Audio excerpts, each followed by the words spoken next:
السلام عليكم ورحمة الله وبركاته. بسم الله الرحمن الرحيم. الحمد لله رب العالمين، وأفضل الصلاة وأتم التسليم على سيدنا محمد وعلى آله وأصحابه أجمعين.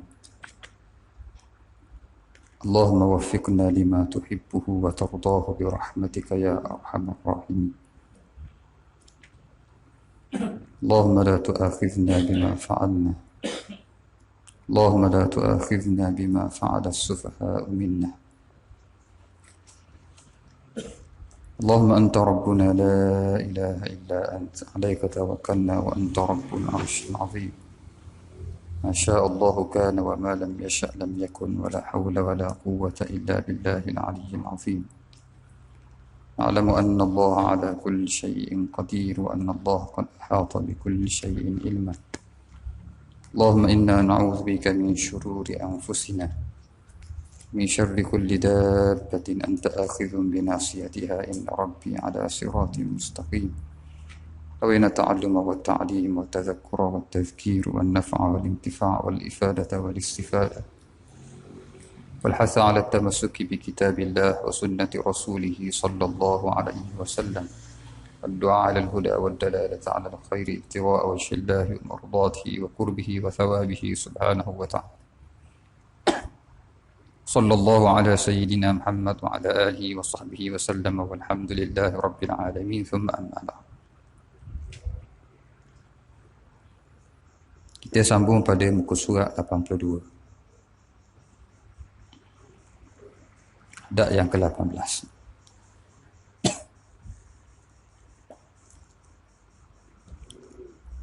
Surat 82, adat yang ke-18.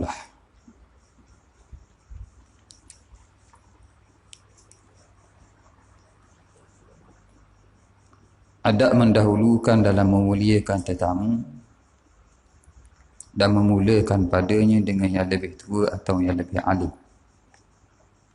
Kemudian orang yang berada di sebelah kanan.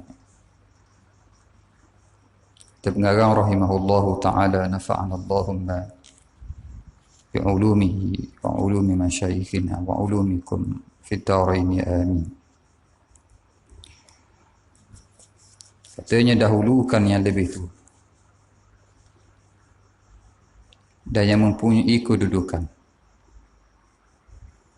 ketika mana melayan dan memuliakan para tetamu. Mulakan dengannya sebelum orang lain. Kemudian yang berada di kanan majlis sebagai beramal dan mengikut sunnah Nabi sallallahu alaihi wasallam. Maka ni bab bicara tentang penghormatan kita kepada orang yang ada kedudukan. Maka disebut pada awal qaddimil kabir, dahulukan orang besar. Besar yang pertama, besar pada agama. Besar yang kedua, besar pada usia. Dengan makna kita diajar untuk mendahulukan orang yang mempunyai kedudukan pada sudut pandang agama. Siapa yang kata dia mulia? Agama kata dia mulia. Apabila agama mengiktiraf kemuliaan ataupun kelebihan seseorang, maka kita memuliakan kerana kita tunduk pada agama kita.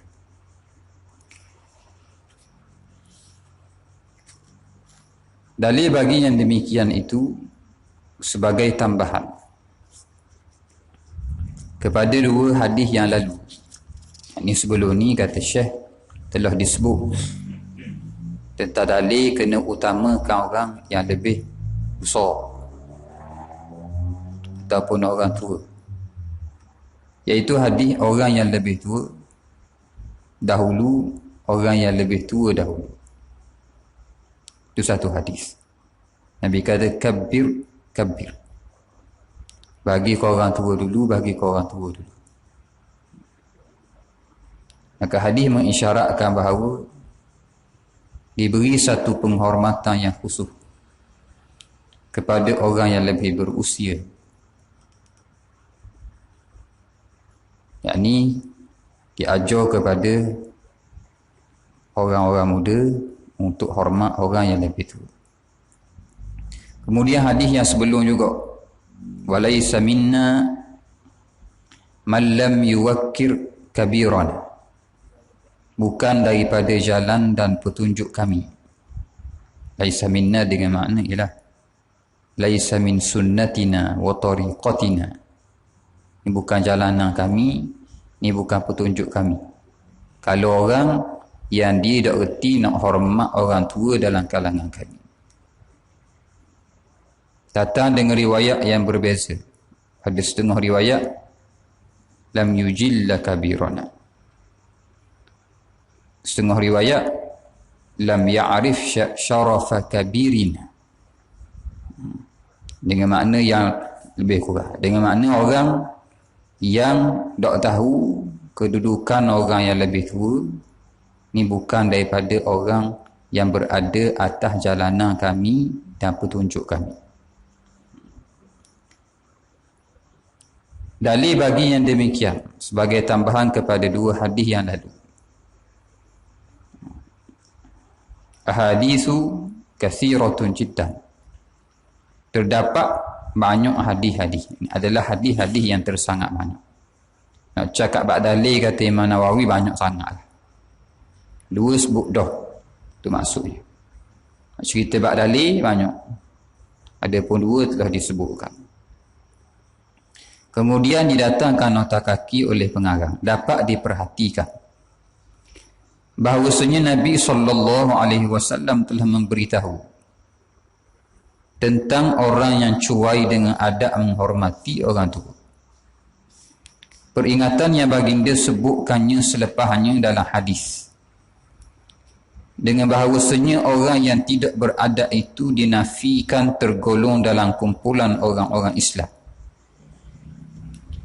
bukan daripada jalanan dan petunjuk kami sesiapa yang tidak menghormati orang tua dalam kalangan kami, tidak menyayangi kanak-kanak kecil dalam kalangan kami, dan tidak mengetahui bagi hak orang alim dalam kalangan kami akan haknya. Maka tidaklah semua itu, yakni yang disebut dalam hadis ni, kena hormat orang tua, kena rahmah kepada orang yang lebih kecil, orang yang lebih muda, kemudian kena tahu memuliakan orang alim. Maka semua tu tidaklah melainkan sebagai menunjukkan kepentingan wujudnya adab ini dalam kehidupan manusia.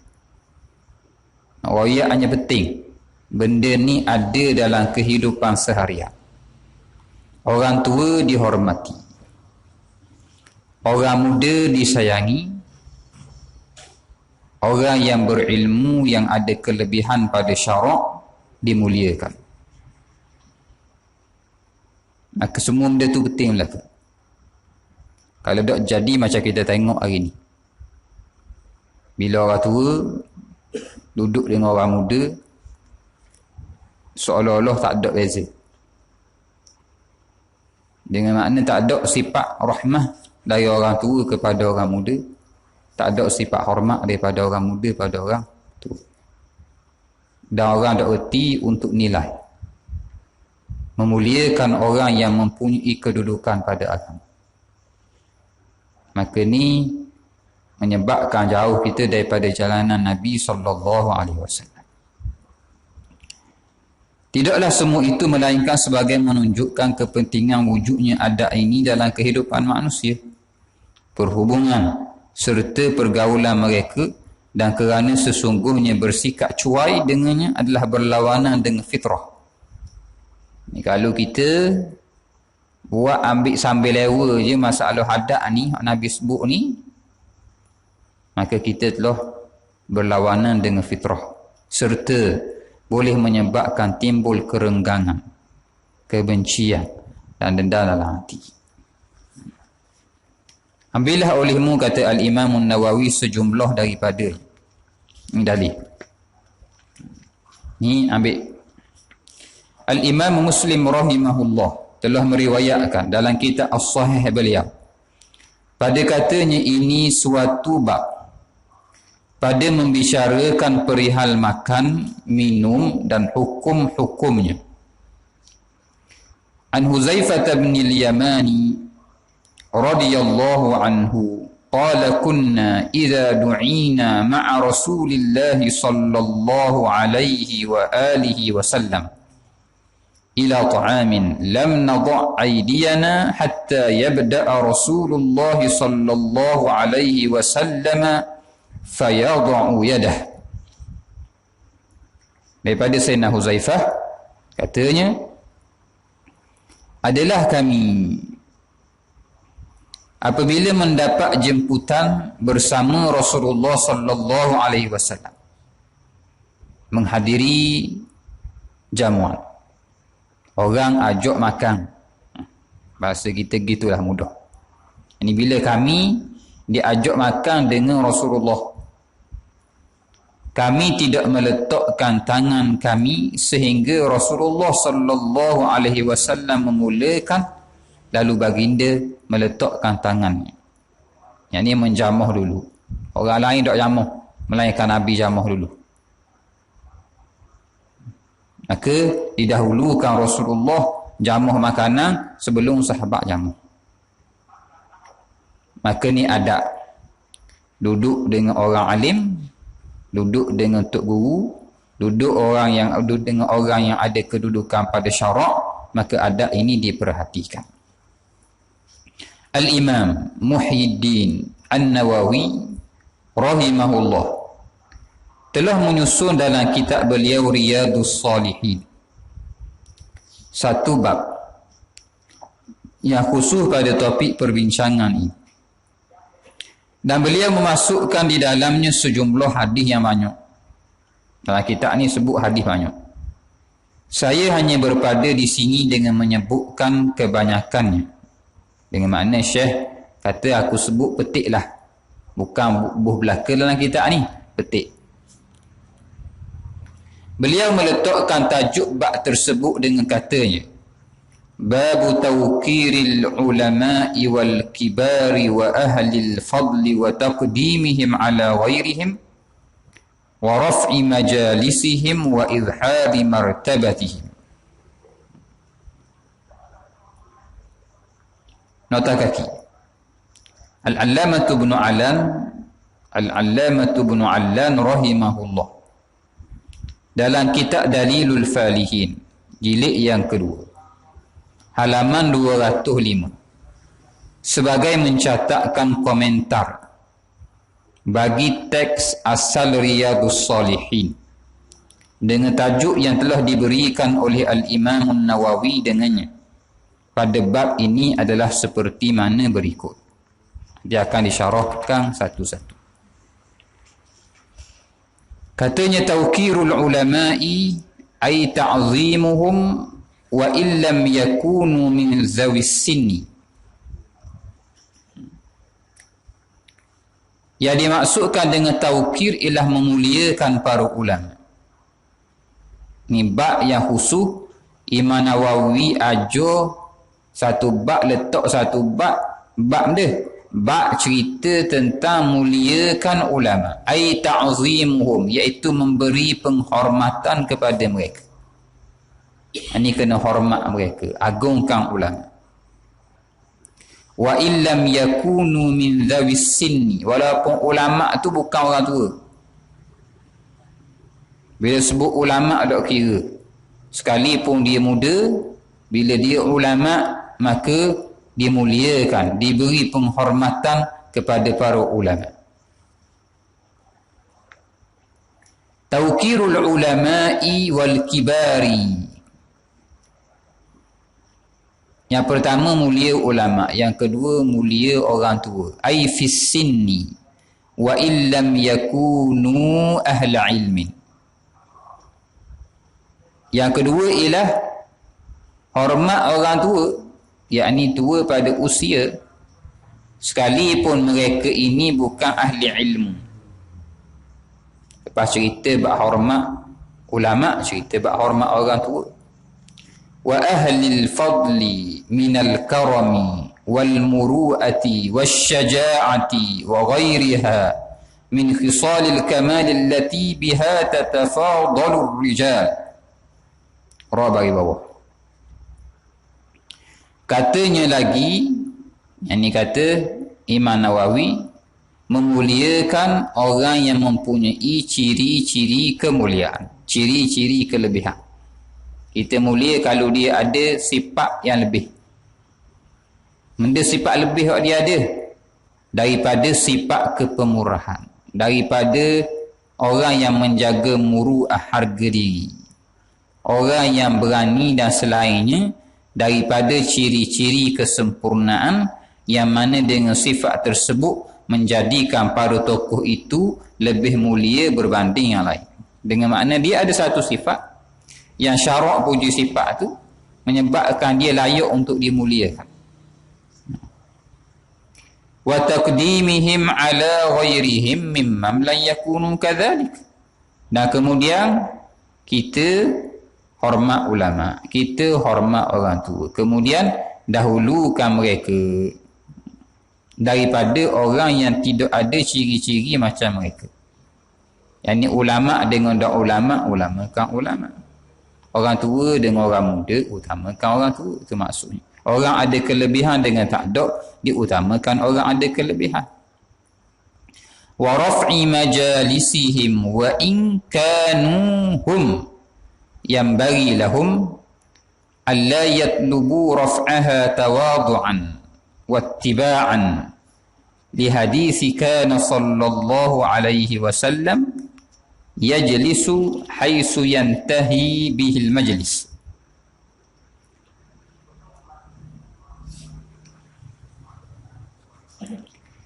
Katanya lagi, selain daripada hormat ulama, kemudian dahulukan mereka, kemudian akak tempat duduk mereka, majalis, yakni buh suku, kedudukan mereka ni lebih pada orang lain. Sekalipun mereka ini, yakni para ulama, orang tua ni, mereka tu sendiri yang bagi Allah yatlubu raf'aha. Ulama sepatutnya dia tak minta lah nak duduk, nak biar duduk mulia, nak duduk depan, tu tak minta, tak diajar minta. Orang alim dia tak minta nak lebih, tak akan minta. Cuma kita kena cerdik sendiri untuk hormat orang alim. Dia tak akan minta untuk dia didahulukan, untuk diangkat ataupun diistimewakan kedudukan mereka. Orang alim gitu. Kalau kita ajak dia mari makan buffet beratur, dia beratur orang.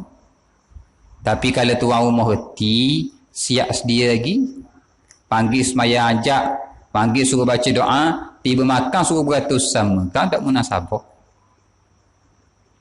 Kan tak munasabah. Walaupun dia tak minta, tapi cerdik sendiri, tahu sendiri adat tuan rumah. Didahulukan mereka. Wa raf'i majalisihim. Sekalipun mereka tidak minta, dituntut supaya tidak minta. Tawadu'an, kerana tawadhu'. Wattiba'an, kerana mengikut hadis. Kana sallallahu alaihi wasallam, Nabi sallallahu alaihi wa alihi wasallam yajlisu haitsu yantahi bihil majlis. Kalau Nabi mari tempat duduk ada situ, Nabi duduk di situ.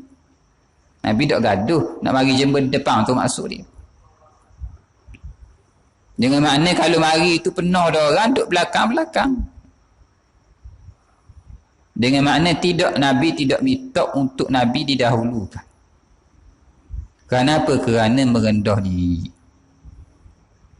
Maka orang alim diajar untuk ada kerendahan diri, tidak merasa lebih daripada orang lain. Tapi orang lain kena tahu bahawa orang alim ni orang lebih, maka dikehadapankan mereka.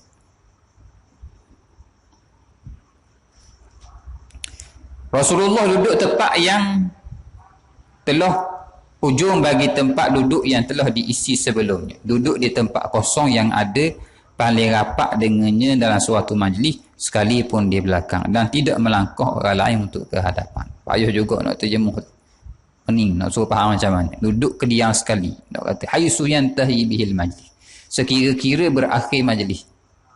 Nabi duduk sekira-kira berakhir majlis, bukan majlis belah dengan makna tempat duduk last sekali mana, maksudnya gitu. Nabi duduk tempat duduk hak last sekali, hak kosong. Kalau belakang, kalau depan. Tu haisu yantahi bihil majlis.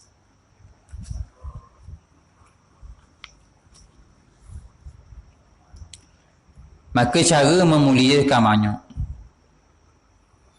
Kita sedia tempat duduk khusus pada Tok Guru, maka itu cara. Tak ada masalah, boleh. Walaupun dia tak minta. Wa izhari martabatihim adaan li haqqi dhi haqqin, dan menzahirkan martabat mereka sebagai menunaikan hak bagi orang yang berhak. Zahir daripada ibarat yang digunakannya itu bahawasanya ketika berkumpul mereka itu kesemuanya, mereka akan disusun mengikut tertib pada sebutan. Maka didahulukan menyebut orang yang berilmu daripada orang yang berusia, dan dia disebut dahulu sebelum orang selepasnya. Cerita sebut orang alim dulu, kemudian sebut orang tua. Majlis atau tempat yang disusun sebutan namanya dengan susunan sebegini lah apabila tidak ada di situ pemimpin di wilayah penguasaannya. Kalau tidak, iaitu sekiranya ada pemimpin, diutamakan menyebut pemimpin sekalipun mendahului orang yang paling qari dan paling faqih. Sekalipun orang lain, itu lebih baik kedudukannya berbandingnya, kerana hak pada ketika itu adalah hak baginya. Saya tulis sikit, sila rujuk teks asal kitab Riyadhus Shalihin yang dipetik oleh penulis serta terjemahan untuk memahami nota kaki ini. Ni bab yang Syekh kita, pengarang kitab Syekh Abdul Fattah, memasukkan dan petik daripada kitab Riyadhus Shalihin. Bab menghormati para ulama, orang-orang tua dan orang yang punya kemuliaan, serta mendahulukan mereka sebelum orang lain, juga mengangkat kedudukan mereka dan menzahirkan martabat mereka. Firmanullah Ta'ala, Qul hal yastawi alladhina ya'lamun walladhina la ya'lamun innama yatadhakkaru ulul albab. Maksudnya, katakanlah lagi kepadanya, adakah sama orang-orang yang mengetahui dengan orang-orang yang tidak mengetahui?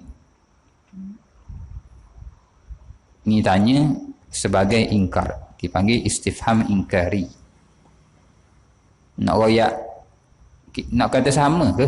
Orang beralim, orang ada ilmu atau tak ada ilmu, nak kata sama ke? Ini macam pasti tak sama. Sesungguhnya orang-orang yang dapat mengambil pengajaran dan peringatan hanyalah orang-orang yang berakal sempurna. Boleh ambil pengajaran siapa? Orang akal sempurna. Daripada Sayyiduna Abu Mas'ud Uqbah bin Amr al-Badri radhiyallahu anhu, katanya, sabda Rasulullah sallallahu alaihi wa alihi wasallam, ya ummul qawma aqra'uhum li kitabillah فإن كانوا في القراءة سواء فأعلمهم بالسنة فإن كانوا في السنة سواء فأقدمهم هجرة فإن كانوا في الهجرة سواء فأقدمهم سنا. رواه مسلم.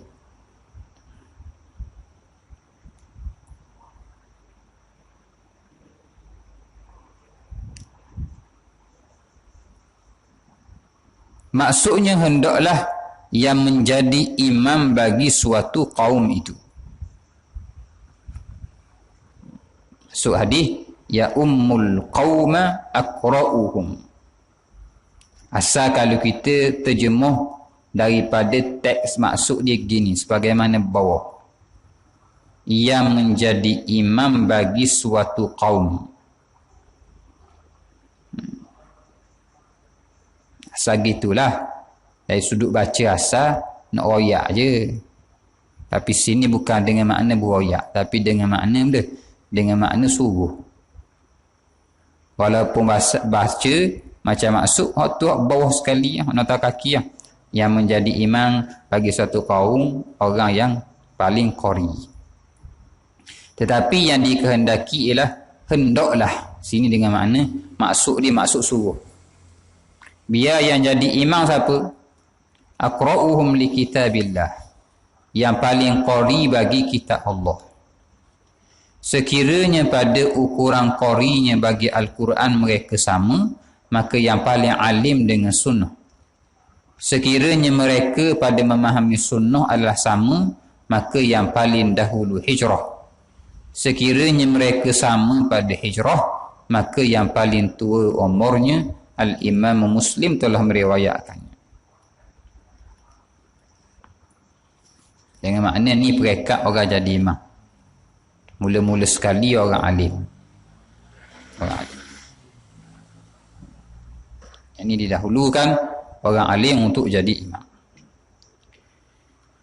Daripada Sayyiduna Abdullah bin Mas'ud radhiyallahu anhu katanya, Rasulullah sallallahu alaihi wasallam pernah bersabda, liyalini minkum ulul ahlami wan nuha, thumma alladhina yalunahum, thumma alladhina yalunahum, thumma alladhina yalunahum. Rawahu Muslimun. Maksudnya hendaklah diletakkan paling hampir denganku ialah orang yang bijak dan cerdas. Satu tafsiran. Kemudian yang kedudukannya selepas mereka, hampir sama sifatnya dengan mereka tetapi kurang sedikit. Kemudian yang selepas mereka, kemudian yang selepas mereka, Al-Imam Muslim rahimahullah telah meriwayatkan. Nota kaki. Bermaksud, hendaklah yang paling dekat denganku dalam sembahyang orang-orang yang pandai, yang mempunyai kecerdasan dan sifat kemuliaan. Dalam hadis ini mendahulukan yang lebih afdal, kemudian yang lebih afdal hampir kepada imam, kerana mereka lebih utama untuk dimuliakan dan mereka boleh mengingatkan imam apabila imam terlupa. Ini satu pandangan.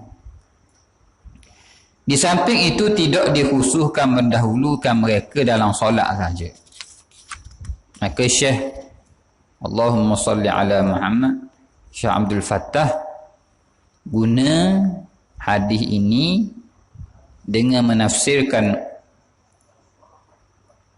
ulul ahlami wan nuha, orang bijak, orang cerdik, orang punya kedudukan, orang pandai dalam masalah agama. Bahkan sunnah pada semua tempat perhimpunan, pada semua tempat berhimpun, tempat orang ramai, sunnah adalah mendahulukan orang yang mempunyai kelebihan. Kita dahulu orang yang mempunyai kelebihan untuk berada hampir kepada imam atau kenamaan.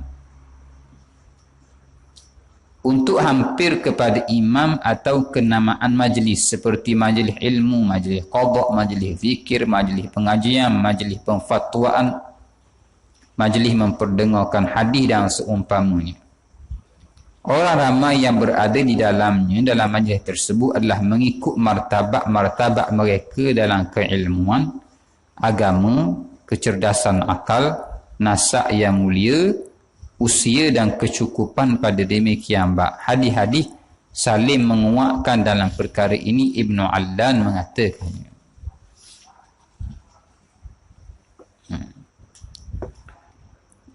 Saya tengok syarah sekejap.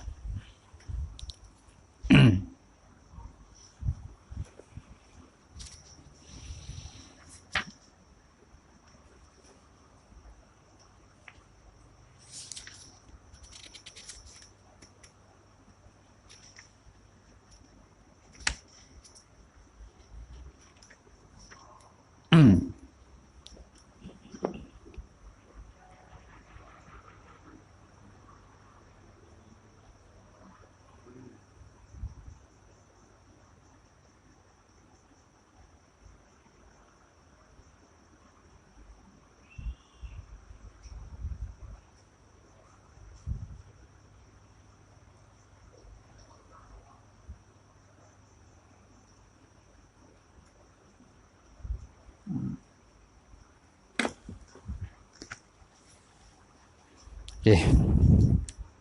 Ini ialah tafsiran yang didatangkan oleh Syekh Abdul Fattah Abu Hudah. Kemudian Syekh Abdul Fattah muka surat 91 tu didatangkan. Yang dikatakan ini ialah apa yang disebutkan oleh Ibnu Allad. Dengan makna didatangkan hadis ini untuk menjadi dalil bahawa cara susun orang dalam majlis ikut kemuliaan. Depan orang mulia, lepas tu orang kurang sikit, lepas tu orang kurang sikit, lepas tu orang kurang sikit. Ini satu pandangan daripada hadis Nabi SAW. Maka disebut di sini ialah qala al-musannifu minkum ulul ahlam. Itu asal hadis. Jam'u hilmin bil kasri. Wa dhalika min syi'aril uqala. Wa qala al-musannifu. Kata pengarang Syekh Imam Nawawi, ulul ahlami humul uqala.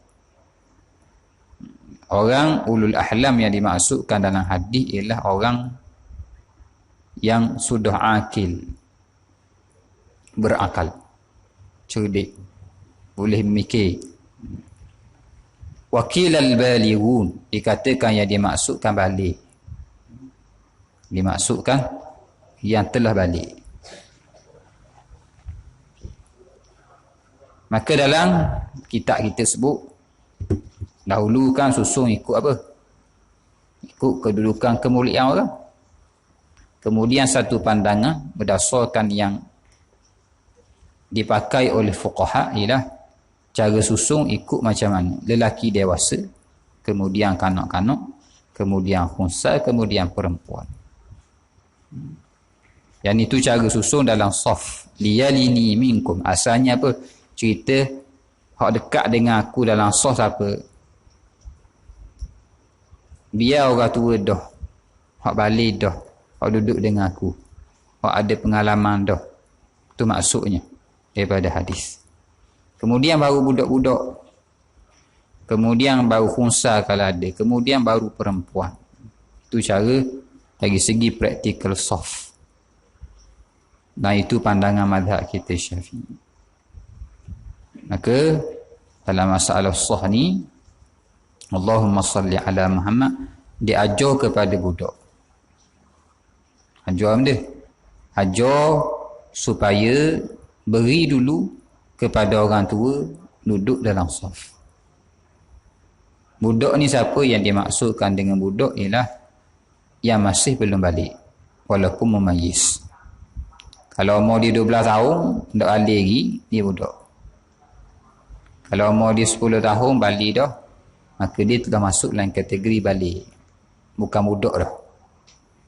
Apa balik dah. 10 tahun baru ni. Walaupun. Dia bukan kira tahun tapi kira balik ke tak balik. Maka budak 10 tahun yang balik boleh duduk dalam saf. Boleh berebut lalu.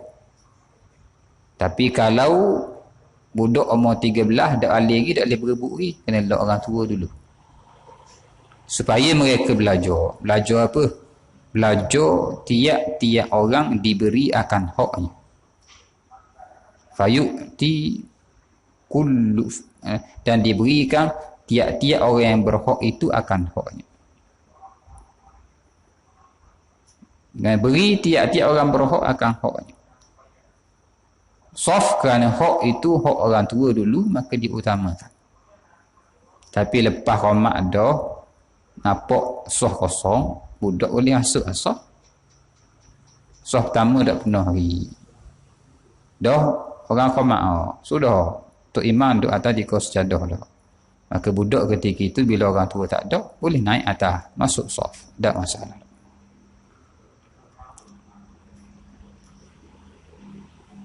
Lepas tu orang tua mari dia mari lewat. Tidak boleh halal ada budak sebab dia mari lewat. Maka ketika itu dihormati dengan makna saling menghormati dan saling mengetahui hak masing-masing. Maka budak yang mitok duduk soh depan sedangkan belum balik, maka perlu diajar pada dia. Ajar dia. Ajar untuk faham kita budak pada tempat yang bukan hak kita tak boleh rebut. Itu caranya. Kita jangan rebut bukan hak kita ni. Kalau kita ajar budak rebut semua bukan hak dia, kat gini nak rebut belaka. Maka tidak diajar, bahkan diajar untuk beradab. Sebab tu kata para ulama, bila hadis kata laisa minna man lam yuwakkir kabirana, bukan daripada kalangan kami orang yang tidak hormat orang tua dan tidak sayang budak, tidak rahmat, tidak belah kasihan. Bukan maksud bila sebut kena belah kasihan kepada budak meninggalkan mengajar mereka beradab. Tak maksud gitu. Yakni ada tempat yang disebut tempat tarbiyah, tempat didik. Tempat didik ada tegah, ada backing. Itu tempat didik. Bila Nabi kata bukan dalam kalami siapa yang tak rahmat budak kecil, bukan maksud tak boleh marah, bukan maksud tak boleh tegur, bukan maksud tak boleh larang, bukan maksud gitu. Tetapi pada pergaulan secara umum kita bersikap rahmah. Rahmah sekali mana pun pada tempat mendidik kita mendidik. Termasuk ketika mana ajar mereka tentang saf. Perlu diberi pencerahan. Mana hak orang tua, mana hak budak-budak. Nabi kata liyalini minkum ulul ahlami wan nuha. Dari segi praktikal maka difahami. Disusun macam mana? Lepas Rasulullah, imam belakang dia orang tua dulu, baru budak lepas tu. Maka satu pandangan mengatakan ulul hilmi wan nuha, ulul ahlami wan nuha ni apa? Balik berakal. Balik dan berakal. Summal ladzina yalunahum, kemudian barulah budak, summal ladzina yalunahum, kemudian baru orang puang. Orang puang kena duduk belakang sekali. Duduk belakang sekali bukan menunjukkan hormat dah. Dan bukan menunjukkan bahawa dia dikemudiankan. Sebab tu kata para ulama, orang puang bila dia menunaikan hak dan kewajipan dia sebagai seorang perempuan muslimah, mukminah, maka boleh jadi kedudukan dia boleh pitah orang lelaki yang cuai pada hak dia sebagai seorang muslim.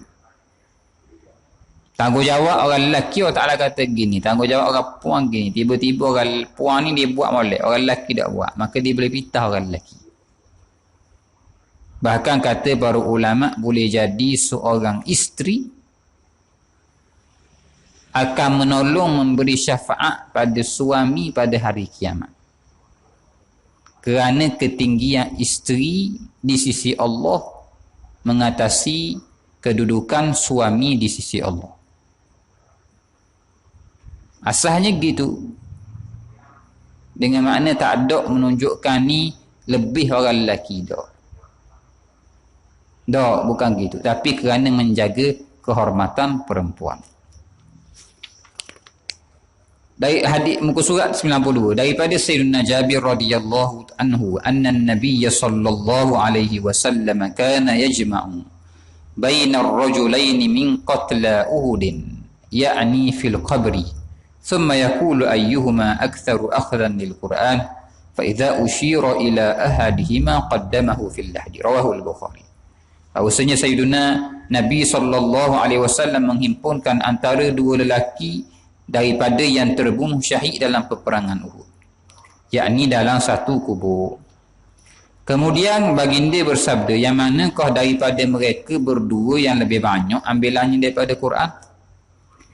Lalu apabila ditunjukkan kepada salah seorang daripada mereka berdua, baginda sallallahu alaihi wasallam mendahulukannya dalam lahad. Al-Imam Al-Bukhari rahimahullah telah meriwayatkannya daripada Sayyidina Ibnu Umar radhiyallahu anhuma bahawasanya Nabi sallallahu alaihi wasallam bersabda, anna an-nabiy sallallahu alaihi wasallam qala arani fil manami atasawwaku bisiwakin faja'ani rajulani ahaduhuma akbaru min al-akhar fanawaltu as-siwaka al-asghar fakila li kabbir fadafa'tuhu ila al-akbari minhuma rawahu Muslimun. Maksudnya saya pernah melihat diri saya sendiri dalam mimpi bersiwak dengan satu siwak. Nabi tengok Nabi gosok gigi, bersiwak, bersugi. Lalu datang kepada saya dua orang lelaki, salah seorang daripada mereka lebih tua daripada seorang lagi. Saya pun memberikan siwak saya itu kepada yang lebih kecil, yang lebih muda. Lalu dikatakan kepada saya oleh Sayyidina Jibril, dahulukan yang lebih tua, maka saya pun memberikannya kepada yang lebih tua antara mereka berdua. Al-Imam Muslim telah meriwayatkannya. Ini semua isyarat tentang kelebihan yang diberikan kepada orang tua yang lebih berusia, maka abang didahulukan daripada adik. Itulah maksud. Daripada Sayyidina Abu Musa Al-Ash'ari radhiyallahu anhu, katanya Rasulullah sallallahu alaihi wasallam pernah bersabda, inna min ijlalillahi ta'ala ikrama dhis syaibatil muslimi wa hamilil qur'ani ghairil ghali fihi wal jafi anhu wa ikrama dhis sultanil muqsit, rawahu Abu Dawud wa huwa hadithun hasan. Sesungguhnya termasuk daripada mengagungkan Allah Ta'ala adalah memuliakan orang yang telah beruban dalam kalangan Muslim. Pertamakan orang tua, para penghafal Quran yang tidak melampaui hak serta tidak mengabaikannya. Ini maksudnya al-ghali fi, iaitu yang melampaui hak pada sikapnya yang terlampau kerah dan pengamalan dengannya. Di samping sibuk mencari perkara yang tersembunyi daripadanya dan yang mempunyai kesamaran padanya. Guna Quran tapi nak faham ikut kepala otak sendiri, ni ghali fi. Walaupun dia hafal Quran, tak mesti dia boleh faham Quran sendiri. Kadang-kadang bila faham salah menyebabkan dia terlampau kerah sangat. Hak ni tak boleh, hak ni haram, hak ni haram. Akhirnya jadi khawarij. Wal jafi anhu maksudnya ialah yang mengabaikan Quran, iaitu yang meninggalkan Quran, yang jauh daripada baca Quran, yang beramal dan jauh daripada beramal dengan kandungan Quran, maka ini adalah makna pengabaian. Nabi kata termasuk daripada mengagungkan Allah, muliakan orang tua, muliakan hamilul Quran, orang yang jaga penghafal Quran, yang tidak lebih, yang tidak cuai, tak nebeng sangat, tak cuai, dan memuliakan penguasa yang adil. Al-Imam Abu Dawud rahimahullah telah meriwayatkannya dan hadis ini merupakan hadis hasan. Kemudian hadis daripada Maimun bin Abi Syabi' rahimahullah, insya-Allah kita sambung dalam pertemuan akan datang. InsyaAllah dalam 2 kali lagi kita khatam kitab. InsyaAllah dalam 2 kali lagi. Kita berhabis bab 18 ni sekali. Kemudian kita baca dalam satu majlis pula sebelum Ramadan. Kita akan baca daripada bab 31 sehingga khatam. Wallahu subhanahu wa ta'ala ala wa ala wa ajallu wa akram. Subhanakallah bihamdik nashhadu an la ilaha illa anta nastaghfiruka wa natubu ilaik. Bismillahirrahmanirrahim. Wal 'asr innal insana lafi khusr illa alladhina amanu wa 'amilus solihat tawasaw bil haqqi wa tawasaw bis sabr. Sallallahu ala sayyidina Muhammad wa ala alihi wa sahbihi wa sallam walhamdulillahi rabbil alamin.